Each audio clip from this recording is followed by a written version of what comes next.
Bismillahirrahmanirrahim. Salah satu teknik untuk membuat copywriting yang menjual itu adalah dengan memasukkan unsur authority ke dalam copywritingnya. Nah, apa itu authority dan bagaimana cara memasukkannya? Kita akan belajar dari video ini ya. Jadi, apa itu authority? Terjemahan bebas versi saya, authority itu adalah kesan ahli yang ditempelkan kepada seseorang. Nah, authority ini itu luar biasa banget. Karena ketika seseorang itu dianggap ahli atau memiliki authority di bidang tertentu, maka apapun yang disampaikannya itu akan sangat-sangat mudah diterima. Contohnya, seorang ustadz itu dinilai ahli jika berbicara tentang agama. Atau seorang dokter itu dinilai ahli jika berbicara di bidang kesehatan. Nah, ketika profesi-profesi tersebut menyampaikan informasi sesuai bidangnya, maka informasi tersebut itu jadi lebih mudah diterima oleh orang lain. Benar kan? Bahkan seringkali, kalimat-kalimat yang disampaikannya itu akan langsung dipercaya tanpa dipertanyakan sedikit pun. Ya, misal kita konsultasi ke seorang dokter kah, kemudian dokter itu memberikan sebuah pernyataan, kita kan langsung percaya, begitu. Nah, ternyata konsep barusan itu juga bisa diterapkan dalam copywriting.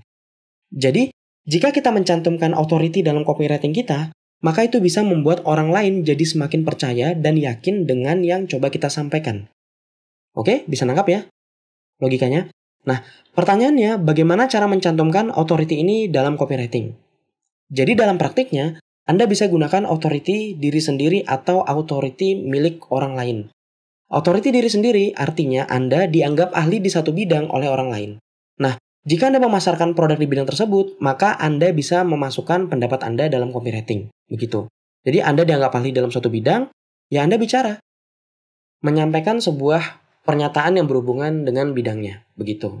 Nah, inilah yang disebut mencantumkan authority diri sendiri. Ya. Seperti apa contohnya? Contohnya misal authority-nya di bidang kecantikan. Maka contoh copywriting-nya itu bisa begini. Sebagai konsultan kecantikan yang berpengalaman belasan tahun, saya merekomendasikan skincare ini untuk wajah Anda. Nah, jadi begitu. Jadi, dengan authority diri sendiri, kalau orang lain menganggap kita punya authority, ya udah kita tinggal cantumkan aja pernyataan kita terhadap bidangnya itu. Begitu. Oke? Lalu, bagaimana cara menggunakan authority orang lain? Jadi tadi ada authority diri sendiri, ada authority-nya orang lain. Nah, cara ini Anda bisa gunakan jika memang Anda belum punya authority atau Anda itu mau menambahkan kesan authority dalam copywriting yang Anda buat. Nah, authority milik orang lain ini itu bisa didapat dari lembaga survei, hasil riset, atau pernyataan dari orang yang lebih jago dibanding Anda atau sejenisnya. Oke, jadi masukkan hal-hal barusan itu ke dalam copywriting-nya.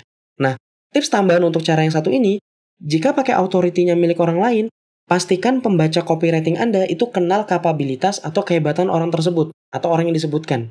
Karena kalau target pasarnya tidak kenal dengan nama yang kita sebutkan, maka authority-nya itu tidak akan bekerja. Ya. Nah, lalu bagaimana kalau nggak kenal dengan nama yang kita sebutkan? Kalau seperti itu, maka saat mencantumkan authority, kita sebutkan juga kemampuan orang tersebut. Oke? Kalau namanya tidak dikenal, ya udah kita cantumkan kemampuan orang tersebut. Contohnya misal seperti ini. Ini copywriting dengan authority milik orang lain. Penawarannya misal katakan seminar bisnis. Nah, contoh kalimatnya, katakan begini. Pak Happy Trenggono yang berhasil menyulap hutang sebesar 62 miliar menjadi bisnis senilai 7 triliun hanya dalam 2 tahun, itu pernah mengatakan bahwa bisnis bukan persoalan ide, produk, atau modal, tapi persoalan kompetisi. Jadi jangan sampai Anda melewatkan seminar ini dan semakin ditinggal kompetitor Anda. Nah, jadi begitu. Itulah penjelasan tentang membangun authority dalam iklan. Anda bisa gunakan authority diri sendiri jika memang Anda dikesankan ahli di satu bidang, atau Anda bisa gunakan authority-nya orang lain. Ya. Nah, jika Anda bingung bagaimana cara membuat pembaca yakin atau percaya dengan copywriting Anda, maka Anda bisa gunakan teknik yang barusan Anda pelajari di video ini. Begitu ya. Oke? Sampai jumpa di video selanjutnya.